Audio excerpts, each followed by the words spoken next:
Existe desde hace pocos años una nueva dinámica de circulación de mensajes. Esta nueva dinámica habilita nuevas formas de comunicación política. Y estas formas, impensadas pocos años atrás, influyen más y más en las personas. Hoy nos dicen hasta que puede opacar la incidencia de los medios tradicionales.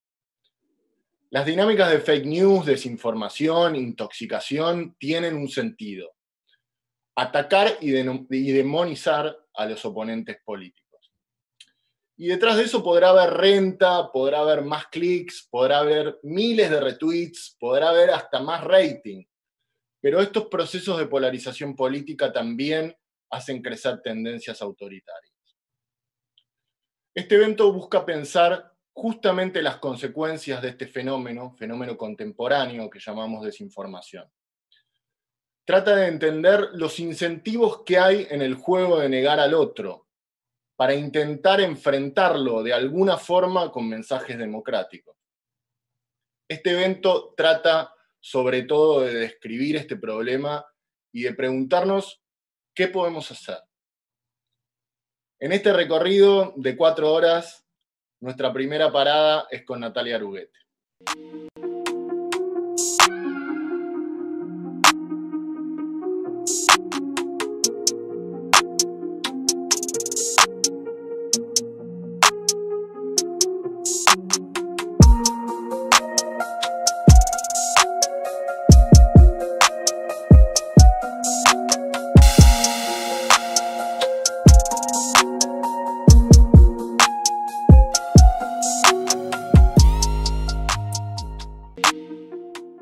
Natalia Aruguete es doctora en Ciencias Sociales, investigadora del CONICET, profesora de la Universidad Nacional de Quilmes en la Argentina y de la Universidad Austral.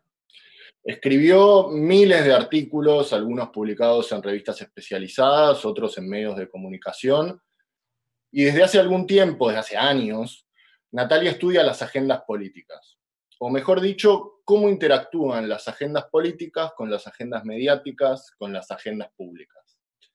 Escribió 3 libros: El poder de la agenda es el primero, Teorías de la opinión pública y de construcción de la agenda el segundo, y el último, en coautoría con Ernesto Calvo, Fake News, Trolls y otros encantos, de reciente aparición este año, hace unos meses nomás. Natalia tiene una visión equilibrada e informada del fenómeno que llamamos desinformación y ha producido, quizás como pocas otras personas, evidencia al respecto. Nos va a hablar seguramente de las burbujas que se conforman según nuestros sistemas de valores, de los componentes de la polarización política que muchas veces son afectivos. Natalia anda por estos días de vida forzosa online, hablando mucho en muchos lugares. Quizás se identifica un poco conmigo en esta idea de que la pandemia y la vida online forzada ha dado a nuestra voz una potencia especial, porque estos fenómenos empezaron a anclar en sectores políticos, en sectores mediáticos. Esperemos que le quede energía este viernes por la mañana para compartirla con nosotros.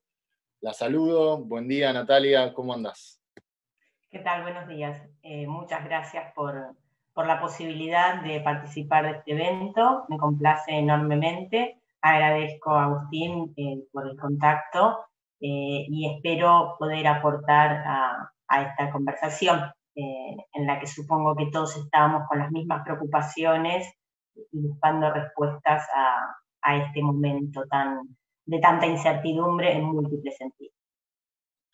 Habitualmente este tipo de espacios, ¿no?, son como de 5 minutitos, tenés 5 minutitos y después eso lo vamos a tener. Pero esta es la conferencia central, así que vas a tener media hora. La idea es que marques conceptualmente todo lo que viene después. Simplemente recordarle al público que al costado de donde nos están viendo hay una cosa que se llama Slido, en donde ustedes pueden hacer preguntas, pero no solamente hacer preguntas, sino también votar las preguntas de los demás, de manera tal que las 3, 4, 5 principales preguntas se las vamos a poder después trasladar a Natalia. Yo me voy a quedar en silencio escuchando, Así que, Natalia, media hora para ti. Bueno, creo que puedo entonces ahora sí compartir pantalla, ¿verdad? Así es.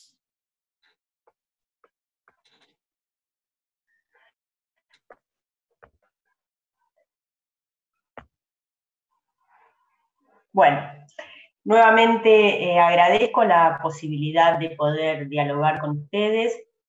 Quiero tratar de preguntarme de manera equilibrada, como decía Agustín, pero también politizar esta pregunta en términos de entender y poner una mirada comprensiva al fenómeno de las fake news, no como un evento discreto, no como un evento que se inicia y termina, es decir, no desde una mirada eventual, sino como una problemática que se inserta en una situación discursiva más comprensiva, más global, más estructural e histórica, y por lo cual requiere una mirada analítica. Nos ha pasado en muchas ocasiones, como mencionaba Chepi, y nos generó mucho interés en el marco de la pandemia, las noticias, los mensajes u otro tipo de contenidos que circulaban que no tenían la información verificada. La pregunta que nos hemos hecho en muchas ocasiones, que se me hizo a partir de distintas charlas con distintos registros que tuve con distintos actores, en estos contextos, pero también en entrevistas o propiamente en charlas con amigos, es ¿por qué creemos cosas que son obviamente falsas?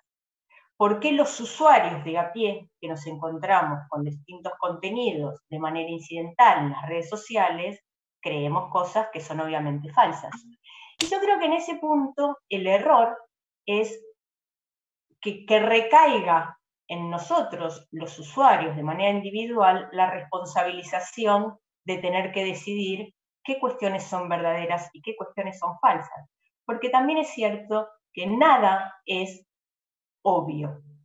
No hay cuestiones que son obvias o que son obviamente verdaderas o falsas, porque en realidad se inscriben en el marco de una disputa por el poder simbólico, en una disputa por las definiciones de las situaciones y por las cosmovisiones que tenemos del mundo, y esas disputas también tienen un anclaje idiosincrático, idiosincrasias que quedan plasmadas en las burbujas de filtro de las que solemos hablar y muchas veces no terminamos de explicarnos a qué se refiere. Para poder tratar de reflexionar sobre estas cuestiones, yo quiero tratar de mostrar cómo entendemos nosotros, cómo graficamos nosotros la polarización en redes sociales, fundamentalmente en Twitter, que es la red abierta, pero al mismo tiempo es una red muy intensa, donde solemos plasmar mucho más visceralmente tanto los mensajes que emitimos como las reacciones que tenemos frente a esos mensajes. Quiero además tratar de pensar qué es lo que nos lleva a compartir información, qué es lo que nos lleva a compartir contenidos, pensando en que esas reacciones afectivas, como mencionaba Agustín, que nos llevan a compartir contenidos, responden de la misma manera cuando la información es verificada y cuando la información es falsa o obviamente falsa. Pero además me parece importante poder entender que esas reacciones que nosotros tenemos en las redes sociales tienen efectos topológicos, tienen efectos en la propia estructura de la red social. Entonces nosotros vamos aproximándonos y vamos aportando a la construcción de esa red social, aunque no necesariamente a nuestro propio arbitrio. Nosotros no somos totalmente libres de decidir qué hacemos en las redes sociales y con qué mensajes nos topamos, y al mismo tiempo no somos excluyentemente responsables de difundir y activar contenidos que son falsos. Y finalmente, si el tiempo nos da, también me gustaría poder entender el fenómeno de la fake news como distinto del mero contenido falso de un mensaje que circula, porque me parece que, tal y como mencionaban en las intervenciones anteriores, una fake news es un evento político que procura generar un daño, aunque no solamente eso, sino que procura una cuestión más comprensiva en términos discursivos, en términos performativos, y me parece que es importante también que podamos entender esa causa política de las fake news. Entonces, una de las primeras cuestiones que mencionaba es qué es la polarización y cómo se da en redes sociales. Muchas veces se pregunta, ¿son las redes sociales las que generan la polarización? No necesariamente. Pueden activarla, efectivamente pueden activarla, producto de la lógica topológica que tienen las redes sociales. O sea, los algoritmos segregan información y la distribuyen de manera consistente con las idiosincrasias que circulan en distintas burbujas de filtro. Pero esas cámaras de eco que surgen de la distribución que hacen los algoritmos son coherentes con nuestras reacciones y con aquellas emociones que nos despiertan determinados mensajes. Y las emociones en este punto son un elemento fundamental para considerar cómo interactuamos en redes sociales y cómo se dan los diálogos políticos en las redes sociales. Yo aquí muestro algunos ejemplos de polarizaciones en redes sociales. Fundamentalmente lo que están poniendo de manifiesto estos mapas de activación es que las manchas son usuarios que están conectados por algún tipo de relación. En este caso, la relación que nosotros observamos para poder mapear estas activaciones de narrativas es el retweet. El retweet es para nosotros, junto con el like, pero sobre todo el retweet, es aquella relación entre usuarios que muestra el mayor nivel de aceptación del mensaje del otro. Si yo me encuentro con un mensaje del otro, que lo acepto, que me entusiasma además, ¿no? Esta cuestión emocional de que el mensaje del otro, la confirmación cognitiva y el placer cognitivo que me genera ese entusiasmo me lleva a compartirlo con otro. Eso es lo que genera que los mensajes se vayan difundiendo. Cuando yo retuiteo un mensaje, lo dejo habilitado en el muro de mis pares en línea y entonces ese mensaje empieza a activarse. En general lo que solemos ver son burbujas de filtro, producto de la interacción intraburbuja que se produce entre usuarios que se sienten iguales y que comparten cognitivamente valores, formas de ver el mundo, posicionamientos políticos alrededor de los asuntos e identificaciones partidarias, en general se conforman estas burbujas.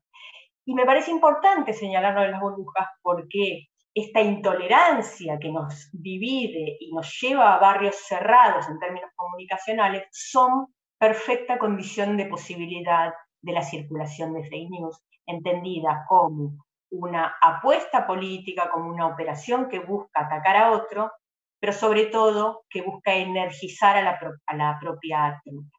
Entonces, en ese sentido me parece fundamental poder pasar por ahí. Cuando nosotros hablamos de polarización, no solamente pensamos en la polarización estructural que se da en el mapa de activación en las redes sociales, sino que también pensamos en la polarización subjetiva, en la polarización afectiva. Cuando nosotros tenemos determinadas percepciones de las situaciones y de los eventos políticos, debemos pensar que esas posiciones no tienen que ver necesaria ni excluyentemente con nuestras racionalizaciones exhaustivas sobre los pros y los contras de una determinada decisión de política pública, sino que tiene que ver con otro tipo de identificaciones que nos llevan también a cambiar la percepción respecto de los eventos. Entonces, en el caso de la COVID, nosotros hicimos una encuesta que sacamos a campo en varios países, no solamente en Argentina, sino también en México y en Brasil, y pudimos ver allí que había con más o menos polarización. En la Argentina no tenemos el nivel de polarización que hay en Brasil o que hay, por caso, en Estados Unidos. Sin embargo, lo que vemos es que las identidades partidarias influyen profundamente en cómo estamos viendo la pandemia y por ende en cómo estamos evaluando las decisiones políticas que están tomando los distintos ejecutivos en la Argentina alrededor de la COVID-19. Para centrarnos en este gráfico claramente, Hay dos encuadres que están en disputa en este momento en la Argentina, en el mundo también, pero nos estamos centrando en la Argentina.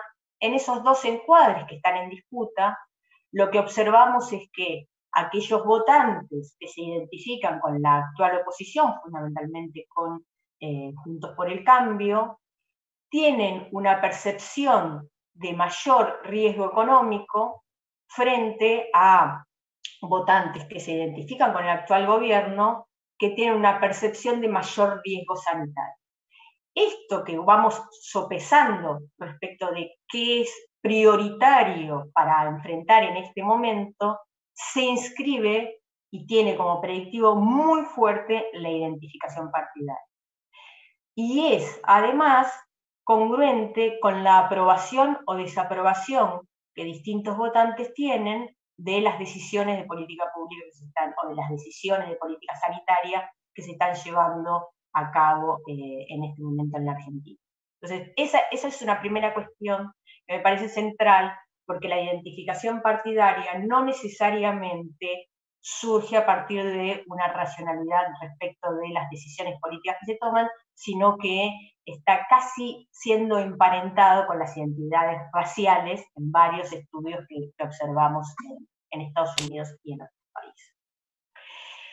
Ahora, si nosotros nos centramos dentro de esta cosmovisión, dentro de este contexto perceptivo y de encuadres comunicacionales, si nos centramos en cuáles son las condiciones de posibilidad de circulación de una noticia falsa y o de una fake news, no podemos perder de vista la necesidad de atender al contexto comunicacional en el cual esas fake news pueden tener asidero, en las cuales esas fake news tienen acogida perceptiva y discursiva para propagarse. Uno de los ejemplos que les quiero mostrar se inscribe en la falsedad que circuló alrededor de la supuesta salida indiscriminada de presos por decisión del gobierno alrededor de la COVID. Esta es una noticia que sale publicada el 27 de abril en la web de Clarín, y lo que observamos es que entre ese 27 y el 29 de abril, esa noticia llega a distribuirse en 102 medios digitales de todo el país. Con esta evolución, este es un trabajo que ha hecho Rocío Pereira del Observatorio de Medios de la Universidad Nacional del Centro. Este es un marco, esta homogeneidad entre medios, esta replicación entre medios, donde los medios más grandes influyen en las coberturas de los otros medios, es central para explicarnos esto, porque esta homogeneidad de más de 100 medios digitales, lo que logra es que se trabaje como que haya un mecanismo de teléfono descompuesto, ¿no? Finalmente, cuando se termina publicando en distintos lugares del país, ya se pierde de vista cuál era la fuente de información original que produjo esta noticia. Y eso no es un problema menor, porque eso también nos ocurre a los usuarios de a pie. Los usuarios de a pie tenemos una relación con la información que es incidental, y esa incidentalización supone que nosotros recibimos información cuando estamos haciendo otra cosa, por lo cual perdemos nuestra iniciativa activa en la relación con la información. Uno de los elementos que perdemos en esa desactivación de nuestra relación con la comunicación es que perdemos de vista cuál es la fuente de información, y ese dato no es menor. En ese marco, la pregunta es ¿cómo logra inscribirse una noticia que es un ataque, que es un acto de bullying en contra de un sector determinado? En el marco de ese pánico moral que se generó alrededor de la salida, supuesta salida indiscriminada de presos, hubo un ataque muy intenso hacia los colectivos feministas. Ese ataque, además, lo que es interesante es ver cómo hizo converger a distintos sectores de derecha y de ultraderecha que circulan en las redes sociales y que suelen actuar de manera profundamente coordinada cuando hacen ataques. Yo me refería a un acto de bullying, y lo importante de comparar la operación de fake news con un acto de bullying se debe a que no solamente uno busca atacar a un otro vulnerable, sino que en ese acto de bullying lo que logra, cuando decía energizar a la propia tropa, lo que logra es que todos se burlen y acompañen ese acto de bullying. En ese sentido han sido muy, muy efectivos. Ese evento duró poco, pero fue muy, muy, muy intenso, y lo que suelen lograr estas operaciones políticas es una política de tierra arrasada. Es vaciar de contenido el discurso, acallar al otro, amedrentarlo y violentarlo. Y es interesante porque quiero insistir con esta cuestión de cuáles son las condiciones de posibilidad para esto, porque cuando fue la discusión sobre la legalización del aborto, donde los colectivos feministas tuvieron muchísimo impacto, tuvieron muchísimo espacio, muchísima acogida y legitimidad en la discusión en redes sociales, en ese marco, estos mismos actores que atacaron profundamente a los colectivos feministas tuvieron muy poca acogida en el resto de los usuarios. Entonces, cuando se coordina un ataque y una operación de fake news, o cualquier tipo de campaña negativa en redes sociales, es necesario también detectar estos momentos de debilidad, estos momentos de fuerte polarización y sobre todo momentos de circulación discursiva más comprensiva y general que les dé asidero a ataques eventuales. El otro caso que quiero mostrar, que es incluso mucho más potente en términos de qué actores estuvieron involucrados en esta operación, es lo que ocurrió con Villa Sur. En aquel momento, la fake news estuvo concentrada fundamentalmente en recoger imágenes que habían sido tomadas de un evento en Chile y ponerlas como imágenes de una protesta violenta en Villa Sur. Y era una protesta que tenía como principal punto de ataque a la intendenta Mayra Mendoza. Uno de los elementos centrales de esta operación, que hemos llamado Operación Miedo, está dada primero por quienes inician, han sido, por supuesto, los trolls pagos o no, como decía Agustín. En general ya poco importa, porque en realidad hay una convergencia de actores en una operación de estas características, iniciada por trolls que pertenecen al elenco estable de trolls de los distintos eventos que dialogaron en redes sociales, pero además hubo mucha injerencia partidaria en este punto. O sea, muchos de los que intervinieron, tanto en la secuencia de respuestas a eso, como en los que lograron engrosar y activar y propagar este tipo de informaciones, tuvo mucho de operación partidaria. Pero también tuvo la participación de otro tipo de actores, algunos más novedosos que otros. Nosotros cuando analizamos las operaciones más comprensivas de fake news, observamos que no solamente hay trolls que son pagos, sino que además hay mucho aparato político, pero por sobre todo lo que hay es la aparición de un nuevo actor, que son lo que llamamos fake news mills, es decir, estos medios apócrifos que disfrazan, como decía Chepi al principio, disfrazan de noticiabilidad determinadas informaciones, pero que son informaciones que están destinadas a generar noticias, son medios que están destinados a generar noticias falsas a granel, y muy en combinación y coordinación con los trolls y los aparatos políticos que están generando este tipo de operación. Lo que vemos claramente es que Infomedia usa las mismas imágenes que un troll del Indubtable, de la burbuja amarilla, durante los últimos 4 años y medio, y al mismo tiempo es esas imágenes en la misma época retomada por un medio tradicional como es el canal de noticias de.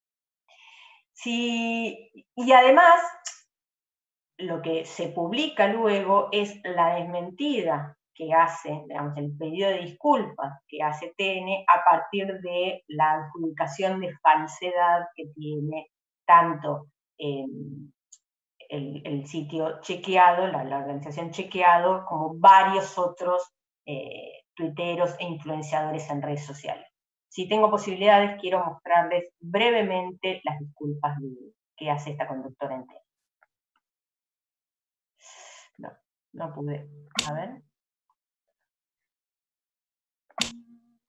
Si lo logro y si no, bueno.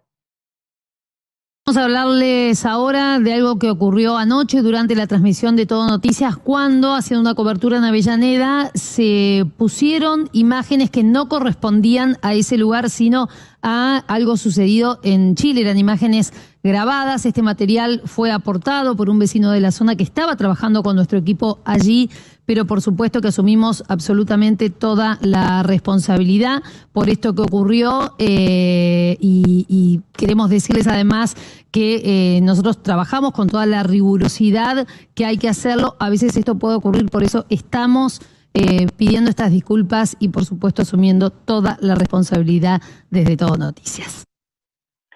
Hay algo que me parece importante plantear en relación con este pedido de disculpas, y es que de ninguna manera a mí se me ocurriría decir que el TN participó de esta coordinación de fake news. Para nada lo creo. Para nada lo creo, aunque tampoco, no sé, ni sí ni no. No podría, si lo creyera, tampoco podría decir. Pero la verdad es que no lo creo. Lo que sí creo es que hay ahí, cuanto menos, una falta profunda de responsabilidad. Primero porque descubrir la falsedad de estas noticias les ha llevado a algunos tuiteros que son de mi mayor confianza y a quienes sigo en redes sociales, les ha llevado 5 o 7 minutos poder constatarlo con una búsqueda muy rápida en Google. También lo pudo constatar la organización Chequeado. Me llama mucho la atención que le haya llevado tanto tiempo a este canal de noticias, que forma parte de un conglomerado, descubrir de dónde salían las imágenes. Me llama mucho la atención que la fuente de información sea un vecino de la zona. Me llama mucho la atención no entender cuál es el tipo de trabajo que hacía el vecino de la zona con un canal de noticias, y sobre todo me llama profundamente la atención que la conductora no sepa que Villa Azul no está ubicada en Avellaneda. Eso no es un dato menor. O sea, ni siquiera se está distinguiendo entre Quilmes y Bernal, que ahí son más contiguos y uno podría distinguirlos más, cosa que tampoco en realidad creo que sería adecuada. Avellaneda y Quilmes tienen intendentes distintos, y tienen problemáticas distintas, y tienen conflictos distintos, y empezando porque en un caso uno de los intendentes es varón y en el otro caso es mujer, y sobre la cual se han depositado fuertísimos ataques y campañas negativas durante la pandemia. Y me parece también, esto para cerrar, que es importante poder entender cómo se dan las estrategias de fake news en el caso de dirigentes políticas mujeres, y cuáles son esas reacciones cognitivas que yo me refería al comienzo, que se dan en los usuarios de a pie y que son los que acompañan y eventualmente activan determinados contenidos en las redes sociales. Activar determinados contenidos en las redes sociales tiene efectos muy importantes en la medida en la que aumentan y aceleran la posibilidad de circulación de esos contenidos, y es así como se viralizan las fake news. Y es ese, en parte, el motivo por el cual las fake news tienen mayor capacidad de viralizarse que las desmentidas. Lo que quiero mostrar ahora, para cerrar mi exposición, es un ejemplo de un experimento que hicimos con encuestas, y me parece doblemente válido mostrar este experimento por encuesta, porque cuando nosotros hacemos los análisis con la data observacional en redes sociales, lo que nos ocurre es que como les explicaba al principio, en las redes sociales los algoritmos distribuyen la información de manera consistente con las idiosincrasias de los usuarios que están en las distintas burbujas, es difícil saber cuáles son los motivos que llevan a determinados usuarios a compartir determinada información. ¿A qué me refiero?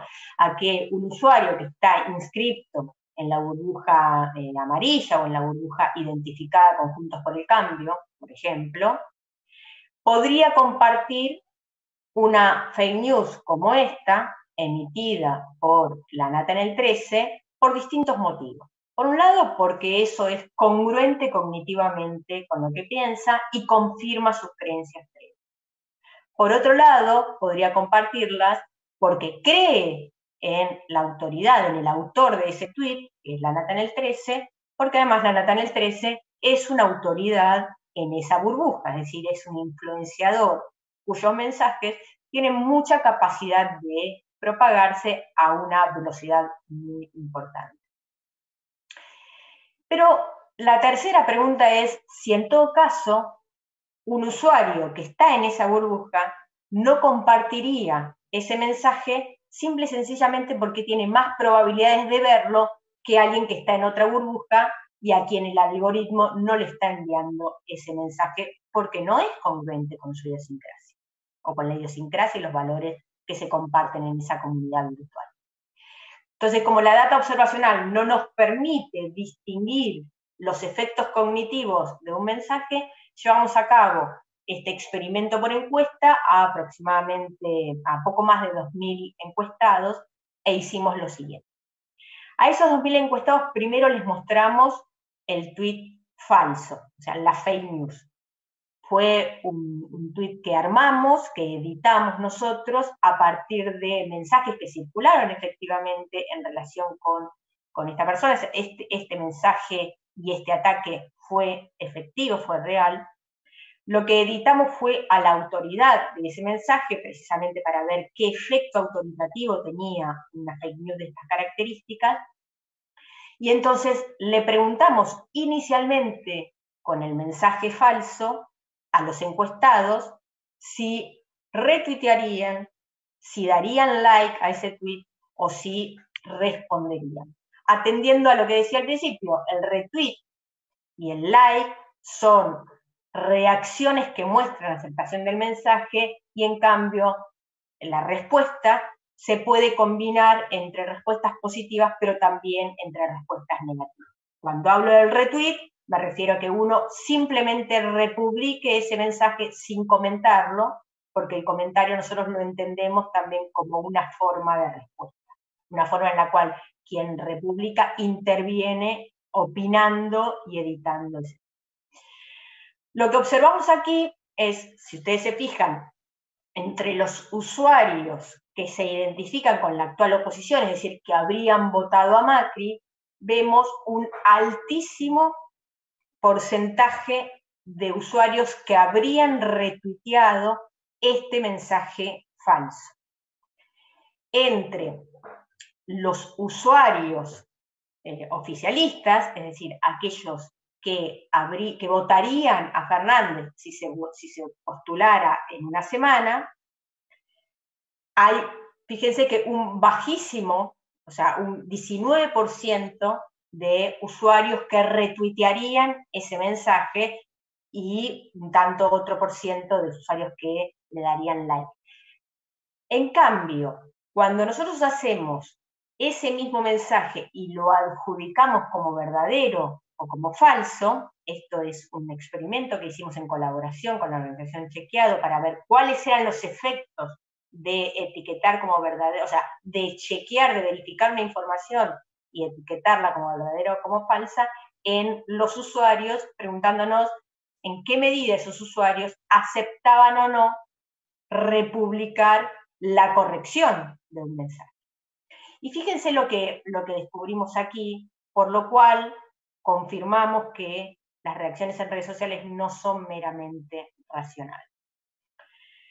Si nosotros pensamos en el caso del mensaje, en caso de que Chequeado hubiera dado por verdadero ese mensaje, es decir, un reforzamiento positivo, en el sentido de que aquellos usuarios que inicialmente pensaban que el mensaje de la nota del 13 era verdadero y después chequeado les confirma que es verdadero, vemos en esos usuarios un entusiasmo que los lleva a retuitear mucho más ese mensaje. Entonces, si se fijan, entre los usuarios que se identifican con el macrismo, la tasa de retweet de un mensaje cuando le confirman que es verdadero sube mucho, sube por encima incluso que la tasa de retweet del mensaje falso original. Y también sube la tasa de aquellos usuarios identificados con el peronismo que sospechaban que efectivamente ese mensaje podía ser verdadero y les confirmaron que era verdadero. En cambio, en las dos figuras de arriba, vemos la reacción que habrían tenido los usuarios, o que respondieron haber tenido los usuarios en la encuesta, si ese mensaje es adjudicado como falso. Lo que vemos es que entre los votantes macristas, si tienen una idea de un mensaje y piensan que ese mensaje, o les confirman que ese mensaje es falso, hay un displacer cognitivo y baja la propensión a retuitear ese mensaje. Lo propio ocurre con la comunidad fernandista, donde etiquetar como falso, corregir un mensaje falso y ponerle el sello de falso, tampoco entusiasma como para poder compartirlo, o para desear compartirlo.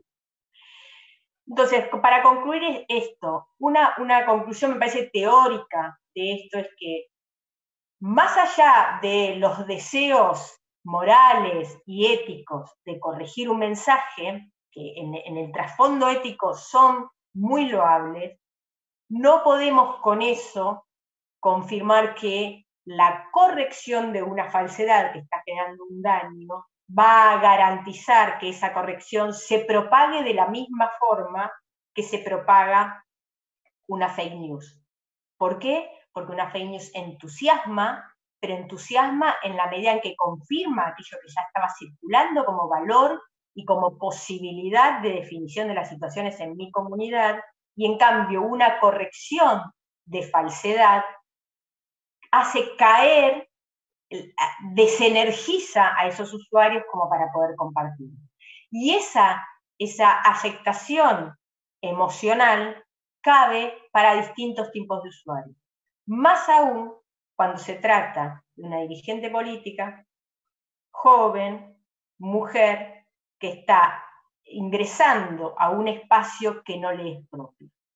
Todos estos elementos, y esto lo digo también como mujer, que también tiene que abrirse espacios en una suerte de virtualidad multitasking, y eso se ha puesto muy de manifiesto en esta pandemia y en esta lógica de aislamiento.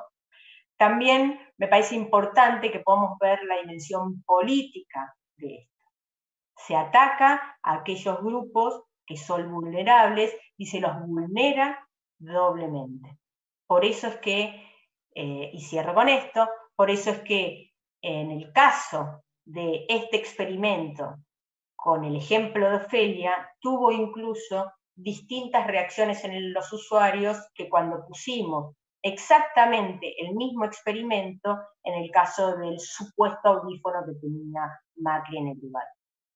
No fueron lo mismo las reacciones. Entonces, me parece que más allá de preguntarnos cómo hacemos los usuarios de a pie para darnos cuenta cuando una noticia es verdadera o falsa, lo que nos tenemos que preguntar es cuáles son los prejuicios psicosociales, políticos, étnicos, sexogenéricos, etcétera, que circulan en nuestras comunidades y que son son las condiciones de posibilidad de nuestras reacciones y nuestras interacciones en las redes sociales. Yo dejo aquí, abro espacio para las preguntas y agradezco muchísimo nuevamente por la posibilidad de haber participado de este evento. Gracias, Natalia. Me parece que tus ejemplos ilustran muy bien la problemática y además nos interpelan directamente, ¿no? Porque los hemos visto, en algunos casos hasta los hemos retuiteado, siendo parte del problema, ¿no? Creo que con la tipificación de por qué compartimos lo que compartimos, de alguna forma podemos balancear también nuestras culpas. Me parece que eso es súper importante. Y bueno, por supuesto, las últimas consideraciones respecto de los experimentos que hicieron con Chequeado echan mucha luz sobre el tema y también nos muestran algunos caminos para una posible acción. Yo tengo que trasladarte las preguntas del público, que las están votando en el Slido, las están haciendo y votando en el Slido, y empiezo con una de Luciana, que te pregunta si crees que es más grave la desinformación que circula de manera intencionada o programada, o los casos en que se comparte sin querer. Me parece que ambos mecanismos forman parte de la misma problemática. Cuando las fake news, que son eventos políticos que tienen una motivación política, a diferencia de las noticias falsas, que tienen que ver fundamentalmente con un contenido falso que circula de manera involuntaria, en esos casos lo que observamos es que ¿cuál es el mecanismo que nos lleva a garantizar que se comparta una noticia falsa? Y ese mecanismo muchas veces es que nosotros completamos vacíos en la información a partir de prejuicios. Cuanto más alejados estamos de la confirmación de esos eventos, más llenamos con prejuicios esa información que nos da. Producto de que necesitamos completar esas incertidumbres. Cuando hay escenarios más polarizados, las estrategias de fake news tienen mucho más asidero, porque lo que están aprovechando es que hay mucha intolerancia en las percepciones que tenemos respecto de cómo definimos una situación, o en los consensos respecto de cómo definimos una situación, y entonces en ese marco las fake news tienen más posibilidades de propagarse. Ahora, el mecanismo de que nosotros compartimos las cosas sin querer, y que las compartimos porque llenamos vacíos en la información con nuestros prejuicios, es la garantía perfecta de que se propaguen las fake news. Por eso me refiero a que son dos caras de una misma moneda, que es un fenómeno más complejo. O sea que la polarización de alguna forma es la nafta que alimenta un poco el fenómeno.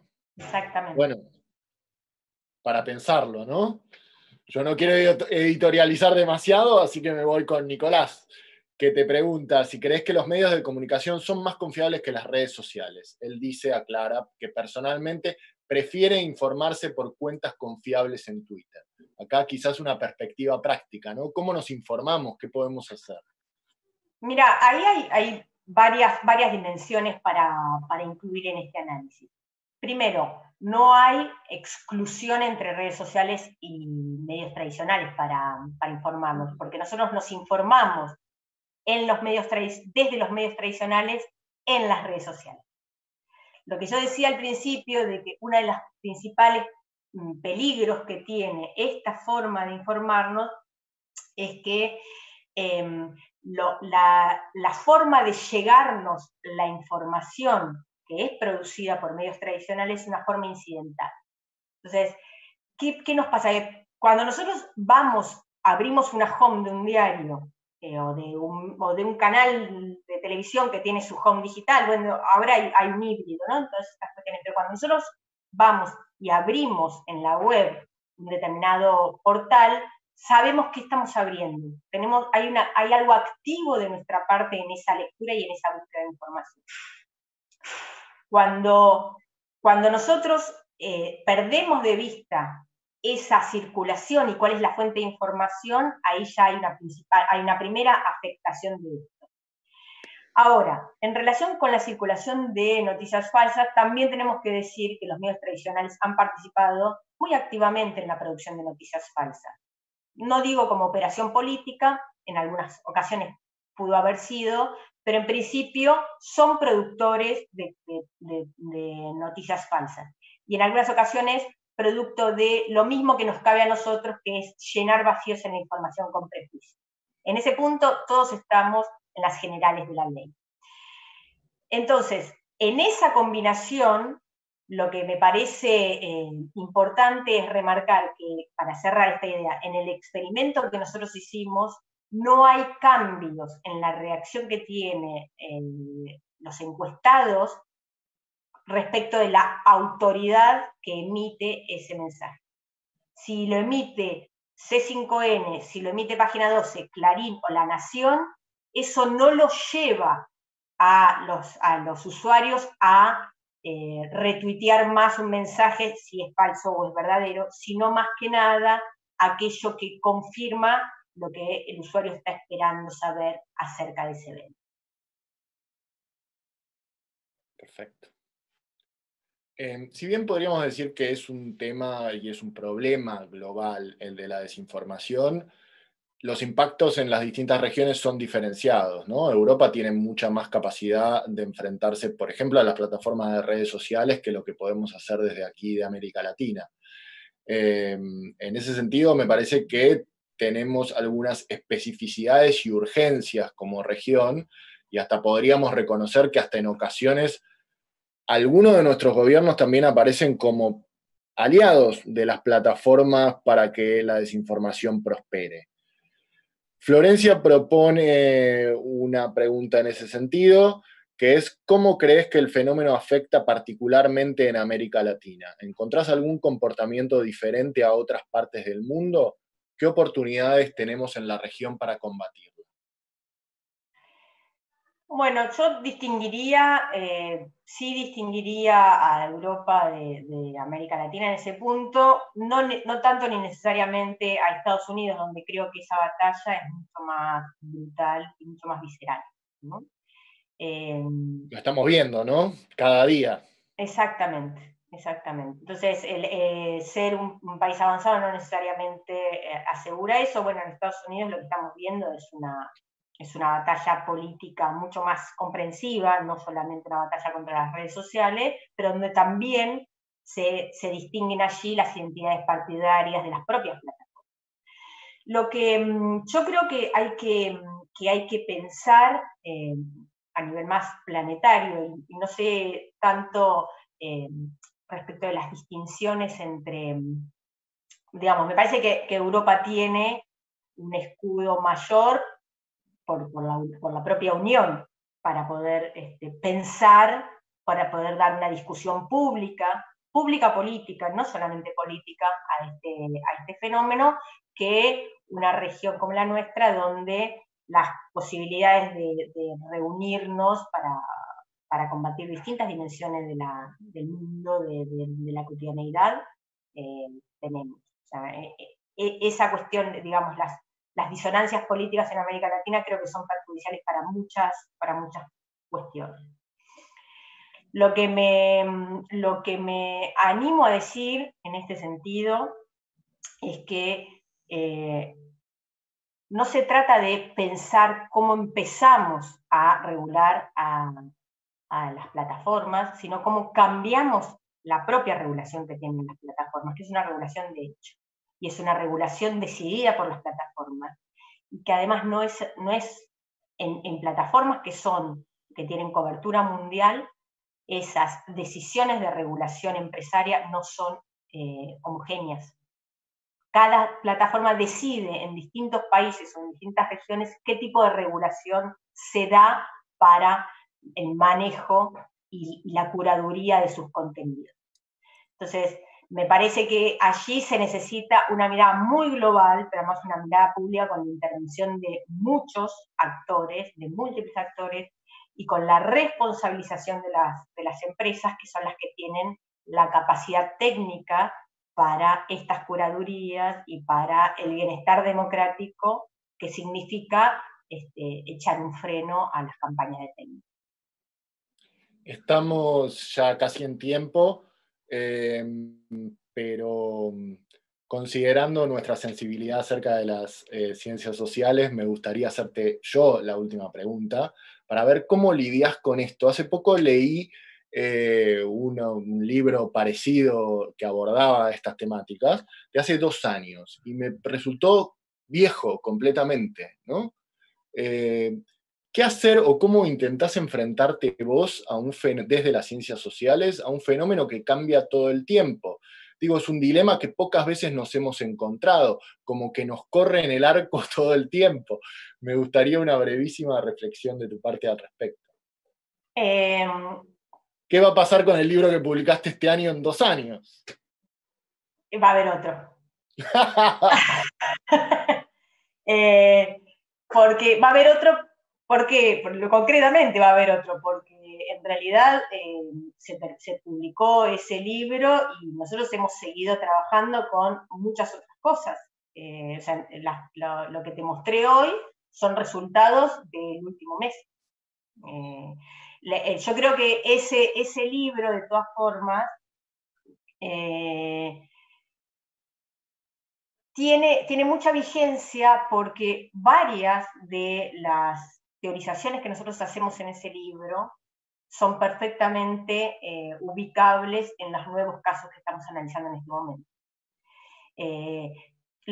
Vos fíjate, yo traje hoy ejemplos que son más actuales o que son de los últimos hallazgos que hemos tenido, insisto, en el último mes. El informe de chequeado se cerró hace 2 semanas, pero que permiten explicarse con una combinación de nuevas conceptualizaciones y de las conceptualizaciones que están en el libro. Y las conceptualizaciones que están en el libro dialogan con teorizaciones que se hicieron a mediados de la década del siglo pasado también, con actualizaciones y adaptaciones al nuevo ecosistema mediático. Pero lo importante es qué teorizamos de esto y no contar por contar. O sea, lo importante, me decía siempre un investigador que me formó a mí desde hace 15 años, cuando uno hace análisis de los contenidos mediáticos, lo importante es no contar por contar, sino poder hacerse una pregunta de investigación. Y yo le agregaría a eso que lo importante es que esa pregunta de investigación tenga un trasfondo político, tenga una preocupación política. La ciencia no puede estar despegada de una preocupación política, porque en realidad esa preocupación política es la que nos tiene que llevar, o nos tiene que permitir hacer transferencia con las problemáticas que están ocurriendo en la cotidianidad nacional, regional y mundial, y poder establecer redes en ese sentido, redes colaborativas. O sea, y cierro con esta idea, una de las cosas más interesantes que me ha permitido el costado positivo de todo lo negativo que ha sido esta pandemia, es que la virtualidad nos llevó a coincidir con muchos investigadores de distintos países, como es el caso que ustedes están experimentando hoy, y eso nos está permitiendo armar redes que en otro momento tal vez uno no las armaba tan fácilmente. Yo no creo que la virtualidad sea la solución para la nueva normalidad, por lo menos no de manera excluyente, pero creo que nos dimos cuenta de que podemos establecer redes de cooperación académicas y políticas para poder mejorar nuestra democracia. Me parece que se trata de eso, no de pensar solo en las fake news, sino de pensar en cómo mejorar la democracia. Te agradezco muchísimo. Has sido muy generosa con tu tiempo. Así que te dejamos volver a tu realidad multitasking, fuera de la virtualidad. Y seguimos. En el evento viene el panel número 1, que se trata de desinformación e intoxicación. ¿Qué podemos hacer desde la sociedad civil? Gracias, Natalia. Un beso enorme. Muchas gracias.